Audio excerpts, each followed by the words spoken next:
Today I'm going to give you a quick overview of kind of stage 3 of the 2020 Ford F150 FX4. This is four-wheel drive with a 3.5 EcoBoost. So I'm going to kind of walk you through currently the build and kind of some of the things that I pack for overlanding. All right, we're going to start up front. I did a 3.5-inch SS 2.1 lift kit by ReadyLift, and obviously I did not wash the vehicle for this video. But this has the Falcon 2.1 shocks, monotube in the front, and then the rear adjustable piggyback in the rear. Here in the rear, I've got a 2.5-inch lift. This has the Falcon 2.1 piggyback shocks. They have 3 positions. So you have an adjust for sport daily, moderate tow haul, and heavy tow haul. This really improved the ride quality over the, I think this had the Rancho shocks from the factory. But this is really nice. It rides really smooth, and I'm thoroughly impressed. I changed out the tires and wheels because I want to go with 17s, and what I've got are the fuel wheels, and then I've got Falcon Wild Peak AT4Ws. They're all-terrains, and I went with the LT 35 1150 by 17. And the reason I went with the 1150 is I really didn't want the tire sticking out past the vehicle and getting a lot of mud coming up the side or rocks. So these fit in really nice. Didn't have to do any trimming with this lift kit. Still have the factory crash bars and everything. There's plenty of clearance, really good articulation, and they've been performing pretty well. So up front here in the cab, I really haven't done a whole lot. We did add the cat skin leather seats. I do have a Bullet Point Mounting Solutions phone mount, and then my GMRS radio mount. I also have an MTX 275 Midland GMRS radio mounted inside there. Really up here, navigation, I use Gaia GPS. I have a pair of those Midland handhelds. So camera-wise, I have the iPhone 15 Pro Max. I use a Nikon Z50 with the DX 16x50 and then a 50x250 lens.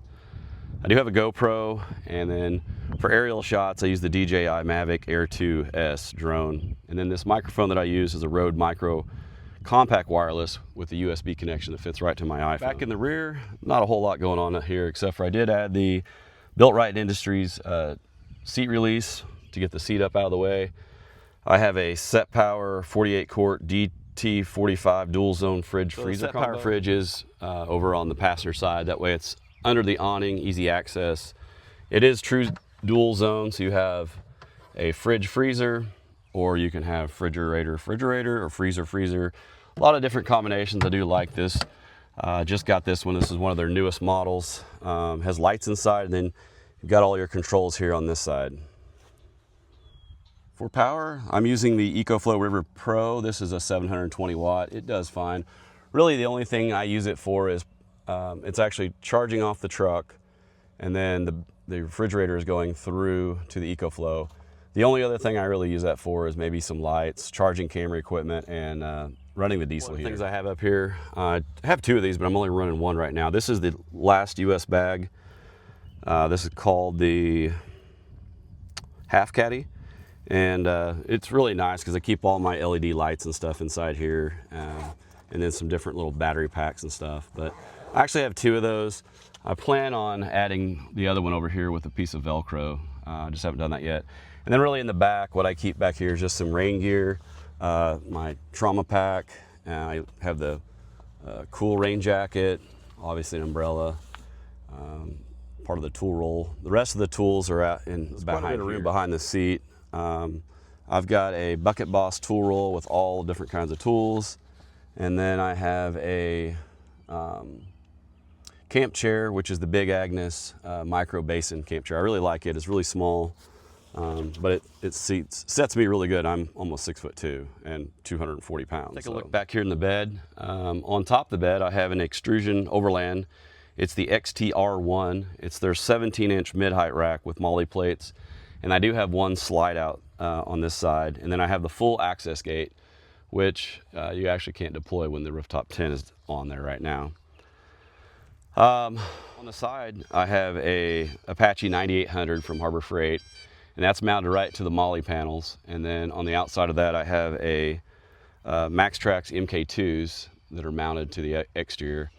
Interior is where I keep all my recovery gear.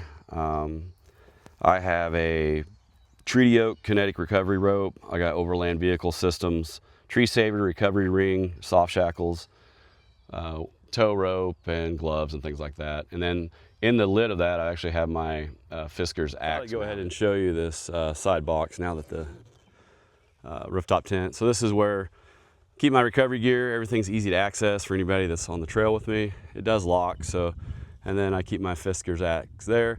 I do have a little hatchet and then a machete probably. I'm gonna figure out how to mount here. But that's the way, if you need any of the recovery gear, it's real easy to get to. Switch over to the passenger side. Because we do long range trips, I do have 2 Rotopacks, but this truck does have a 36-gallon extended range tank.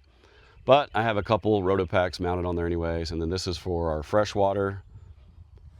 And there are the extrusion molly panels on this side. Mounted on the passenger side is my Nature Nest 270 awning. I love this thing. It is built, it's built like a tank. It has poles. It also has LED lights in every one of the bars, which is really cool. So at night you have a ton of light out around your, really don't even have to have any external lights. You just run this to like the EcoFlow.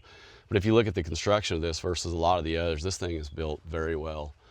I've been a big fan of the Nature Nest equipment. I actually met the owners up in Overland Expo Pacific Northwest, and they were super nice. And it obviously comes from China, but I'm extremely impressed with the size of this thing also. As you can see, it goes all the way to the front of the truck and then comes all the way back around to where we'll be cooking and things like that. My rooftop tent is a 23-0 62 walkabout, which is the queen size. It's a huge tent. I've had several different tents. I've actually had this one for a long time. I've slept 93 nights in this tent. It's been on my Jeep and then now it's on the truck. I really like it because of the size. It does take a few more minutes to take it down, but I like the way the ladder is underneath the canopy, so if you're coming out at night, you know, you're not stepping right out into the rain. I also have a full annex that I can put on this also, which creates another room around that ladder for additional storage or sleeping quarters if you need it. So on this side, I have an Apache 4800 that has a custom-built Vevor diesel heater that's inside of it. It's a super simple application, but I wanted something where I hated the metal case, I hated the fuel tank leaked all the time, and I wanted something that was kind of more permanent in the vehicle, and this works out really well. So it's got the sewer type connections for your hoses, and I was able to make my hoses a little bit shorter. You also have the caps. Your fresh air comes from that side, and then this is actually plumbed into that 2.5 gallon Rotopack, so I'll have a lot more fuel capacity, and I won't be having to fill up that small tank a lot that leaks. So if you want more information on this, there is actually a video I put together on how I built it. So just in front of the Rotopack diesel tank, I have an Apache 3800 case mounted, and it's actually accessible from this side of the rack from the front. What is inside here is my ARB CK-MA12 air compressor. It's all self-contained, switches here to turn it on, and then there's my hoses and things, which I can reach that from the front, but kind of wanted something up and out of the way, and then the power line just goes through and up to the battery.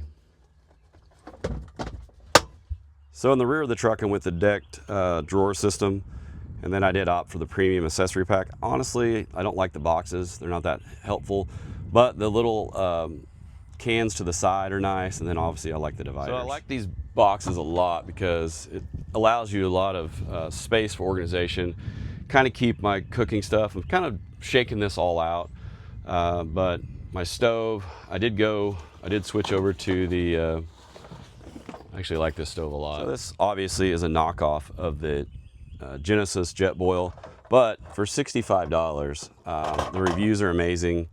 It's pretty much the same stove. Obviously, I'm sure there's some components that are different, but all of the reviews said that this is a really good stove. And I had a butane stove, but when it's below 30 degrees or freezing, the butane doesn't flow very well, so I switched over to this. I am a big fan of GSI Outdoors. I have this pot that I've had for several years. Obviously, that pan, probably about 5 years. I still like it a lot. And then I have the knife set and the cutting board set.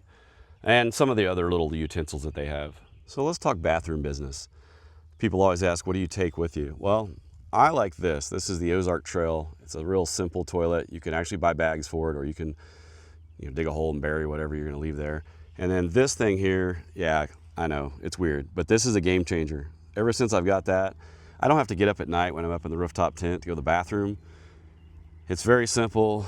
I would definitely get one that has a screw-on lid though, but I've been using that for years. I just bring it home, wash it out, and it's so another thing I carry is a little fold table. This one is the Alps mountaineering table. I think I bought it off of Amazon. Once again, I've had this about 5 years, but I take it with me everywhere. It's nice to have a little extra room. A lot of times when we're out as a group, we like to do potluck dinners. So we'll do taco night, we've done chili night, we've just done just potluck night. So it's always nice to have a little table, and it folds up really compact. So it's all folded up. I usually just keep it inside the decked box. It's pretty compact. Actually, it'll fit a lot of different places, but definitely something I would have if I was going to go overlanding. Things we have for campfire wise is this is called the cowboy tongs. They are super handy, real sturdy. You can reach in, and everybody loves poking around on the fire. And then I just picked this up because I'm always carrying firewood, and I don't want all the junk like everywhere in the truck. So this is pretty neat. They're like 13 bucks, called Fire Beauty off Amazon, but allows you quite a bit of room to store wood and then keep your vehicle clean. So another tool that I carry, this is pretty new because generally my friends have one, but just a couple of weeks ago I found me and 3 friends were on a trail. I didn't have this with me. We drove 4 or 5 miles down this trail, and at the very end of the exit was a small tree that was in the way. Well, that was too large for us to winch, and we couldn't cut it. Luckily, our friend was coming from the other side with a saw. But this is the DeWalt 12-inch. There's a lot of different brands. This is 20 volt. But I use DeWalt tools, so I've got a 1/2-inch impact that I keep in the truck. But I would definitely look at this. It's about $150, but man, it can really save you.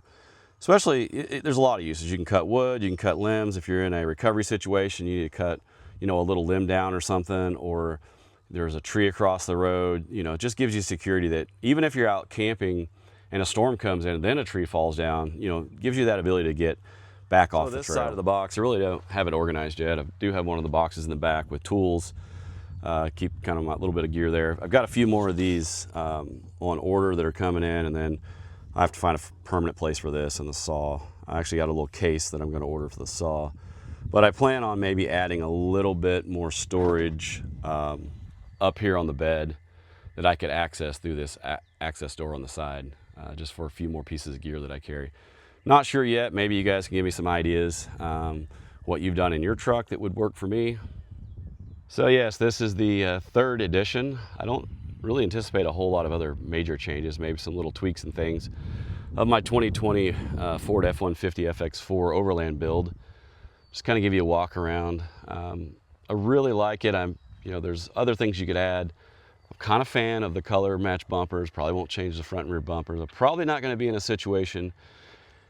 Maybe I'll put a winch. All my vehicles I've ever owned had a winch. I'm using this vehicle for more of long-range camping, not really getting out on some real hairy trails, just getting out and camping and exploring. We've got trips going to New Mexico this year, Montana, Idaho, Utah, Texas. Who knows where we're going to go, but we've got trips all over the place. So